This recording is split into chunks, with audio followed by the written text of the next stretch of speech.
Welcome back to Birds of a Feather. This is your Baltimore sports podcast. My name is Nathan Stroud, and today we're going to be recapping the Orioles' 5-3 win over the Chicago White Sox. And not only did we win 5-3 today, but we also swept the White Sox after today's win.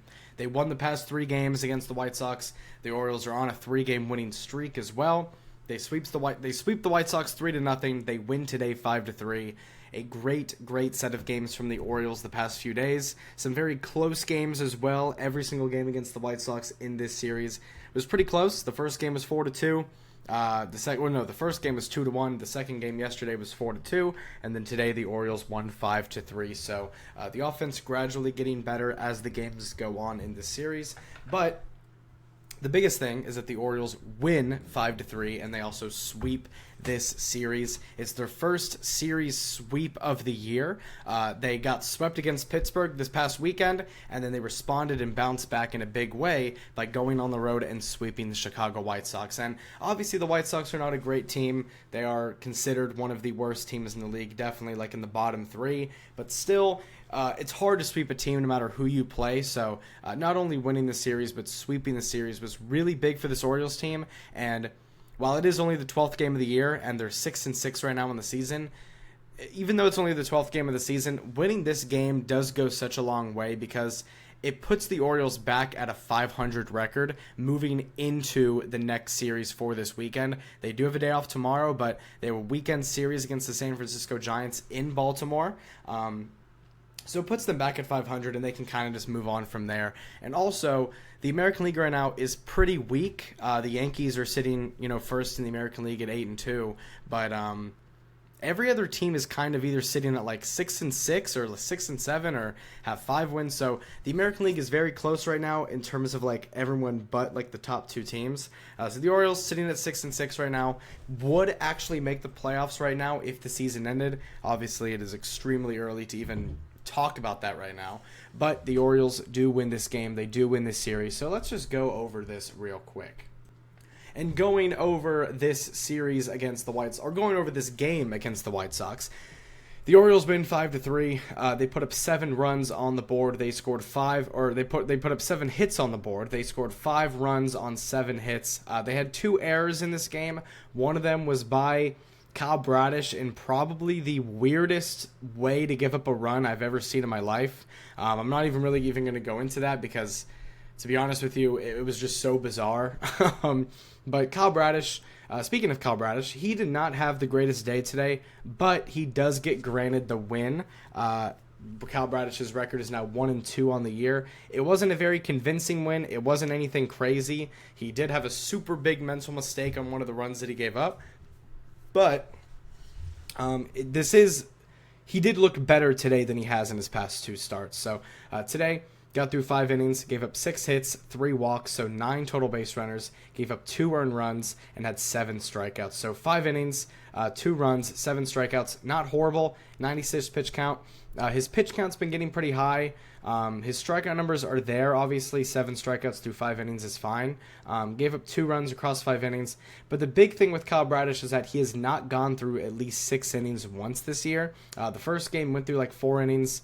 Second start got through like 4.2 innings, and today got through 5. So it's gradually getting better, but this is still not the Kyle Bradish that we know and love. We know that he can be a lot better than this, and it just seems like something is off with him right now.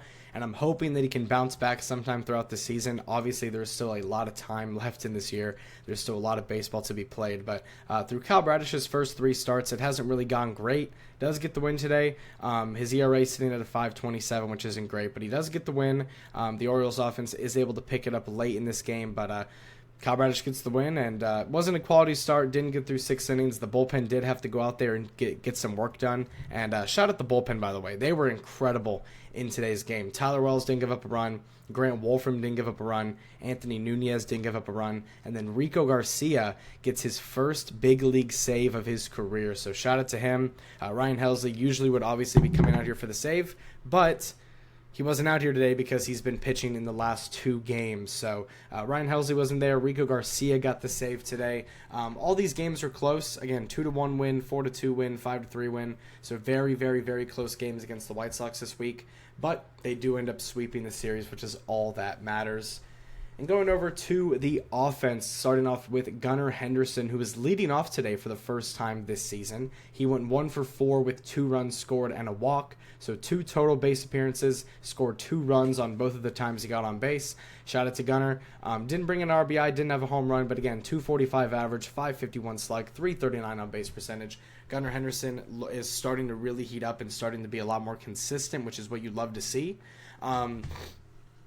And going over to the guy who was batting second today, and this might be the definition of consistent. Taylor Ward out in left field today he was in the lineup as the number 2 batter today. He's usually been the leadoff guy. But Taylor Ward, man, there is not enough good things I can say about this guy. As of right now, 12 games through the year on April 8th of 2026, 12 games into the Orioles season. As of right now, Taylor Ward is by far the most valuable Oriole of this team. He has been the best player for the Orioles this season, by far. Him and Trevor Rogers have been the 2 best players.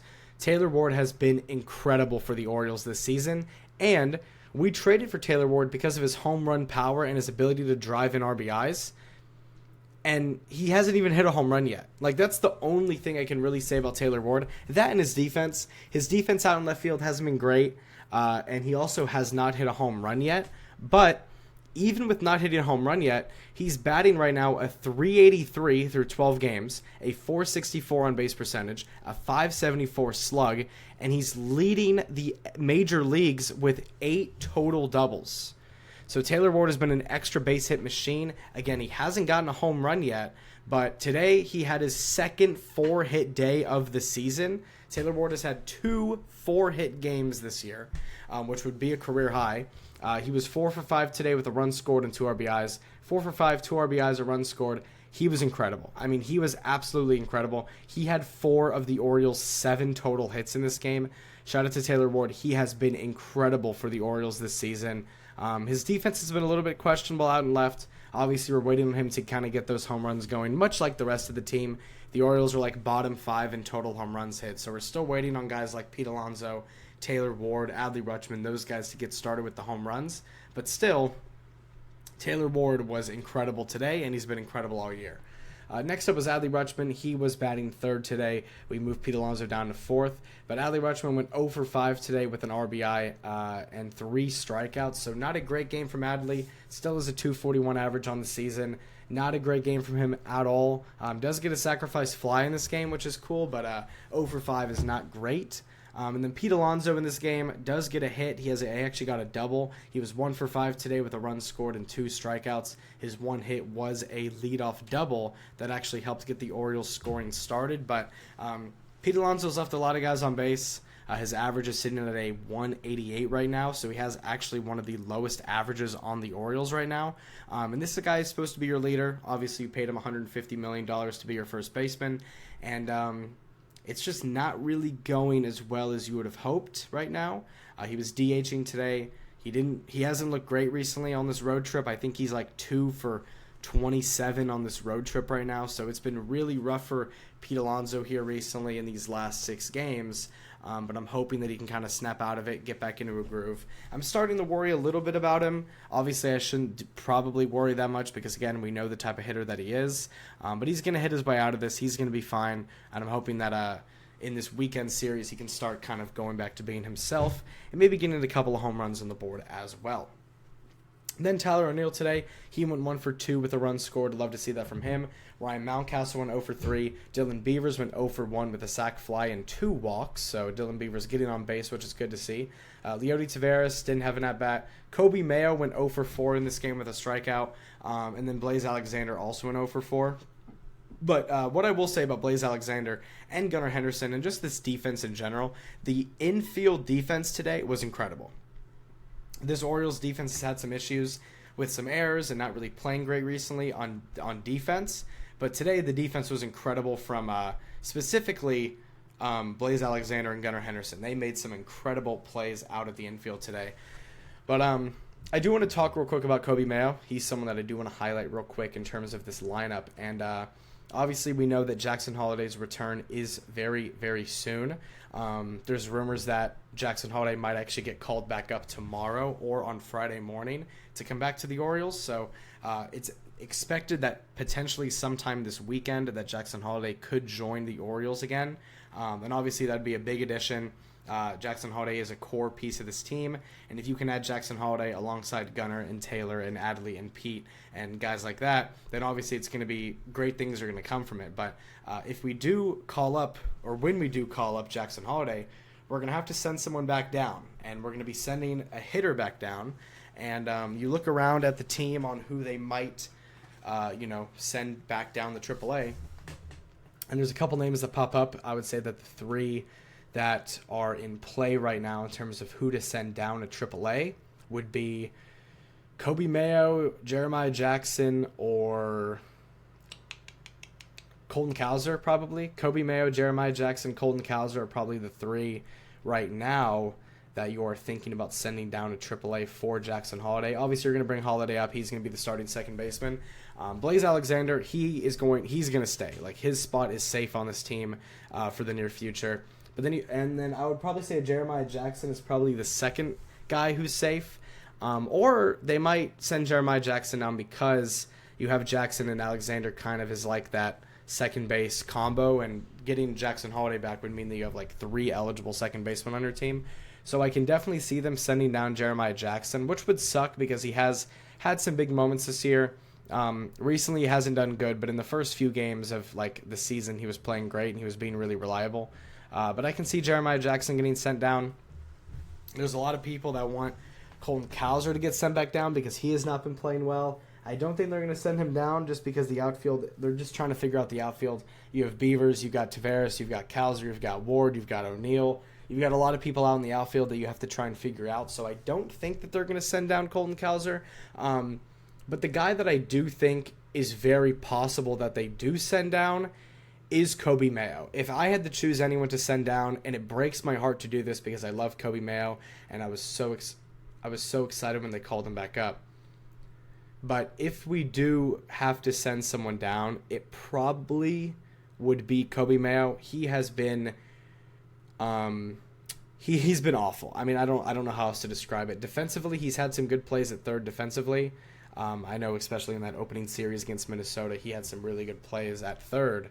But his bat has been completely useless. He's at a 133 average in the first 12 games of the season, 278 on-base percentage, and a 167 slug. So Kobe Mayo's bat has been completely non-existent, and I don't really know what's happening. He had a really, really, really good spring training, and I thought that was going to translate over to this year or into the regular season, but right now it's just he's struggling a lot, and I think that maybe sending him down to AAA, getting him more comfortable back down there can really help him out because Kobe Mayo has been really good in AAA throughout his career whenever he was there for a while. And obviously it would suck to send him back down, but again, you have to kind of do what's best for the team currently, and I think that sending Kobe Mayo down probably would be the best option. Either Kobe Mayo or Jeremiah Jackson. I don't think they're going to send down Colton Cowser, even with his struggles, but I think it's going to be Kobe Mayo or Jeremiah Jackson, and I would probably put my money on Jeremiah Jackson, honestly, just because he's the second baseman, but I do think that Kobe Mayo probably should be the guy that does get sent down. And I do want to go over one bit of some breaking news that did happen about an hour and a half ago. This news got announced. Zach Eflin underwent right UCL surgery, aka he got Tommy John surgery. So Zach Eflin, we saw that he had some elbow discomfort or some shoulder discomfort with the injury that he had a couple of weeks ago where he had to get taken out of that game against the Rangers. We saw that he was dealing with some injuries. We put him on the 15-day IL, then we transferred him to the 60-day IL, and once we transferred him to the 60-day IL, it kind of just felt inevitable that we weren't going to see him the rest of this year, and it has now been confirmed that he did get Tommy John surgery on his right shoulder. It sucks for Zach because he was playing and he was pitching so well in that first game against the Rangers. I think he had like 7 strikeouts through 4 innings. He was playing incredible. He dealt with he had back surgery last year, dealt with a back injury all last year, worked really hard to get back to it, and then 4 innings into his opening day start, or 4 innings into his first start of the year, he has to get taken out, and now he's getting a Tommy John surgery, or now he's officially underwent Tommy John. So it sucks for him. Obviously, this does hurt for the Orioles. They already lost one of their top 5 starters going into the year. It was their 5th starter. You still obviously have Rogers, Bradish, Baz, and Bassett, and then with your 5th starter, now that you have no Eflin for the rest of the year, you're either going to have to go trade for a 5th starter, or you're going to rely on either Brandon Young or Dean Kramer or Cade Povich to fill that spot. So one of those guys, or a combination of all of them, are really going to have to step up for the Orioles. Bassett, Baz, Bradish, and Rogers are kind of locked into that spot, even though Bassett has been really, really bad to start the year. I'm hoping he can turn that around, because right now our 4 and 5 pitchers are a bit of a concern. I do trust Baz. I trust Bassett. I trust Bradish, even though it's been rough, and obviously I trust Rogers. But the 4 and 5 starters for the Orioles, it's in a bit of a question right now. But thank you guys so much for tuning into and listening to this episode of Birds of a Feather. If you like this content, make sure to subscribe on YouTube, follow up on Spotify, make sure to click the link in the bio to check out the Twitter and the Instagram. I appreciate all the support so much. I live tweet every single game on Twitter, and I also post any sort of Ravens and Orioles news when it comes out on Twitter as well. So make sure to give that a follow. I appreciate you all so much. There's a day off tomorrow for the Orioles, so there's probably not going to be an episode tomorrow, but we're back at it again on Friday and this weekend. Again, I appreciate you all so much. I'll see you guys on Friday. You have a great Steelers day. Go O's, go Ravens, and I'll see you all later. Peace out.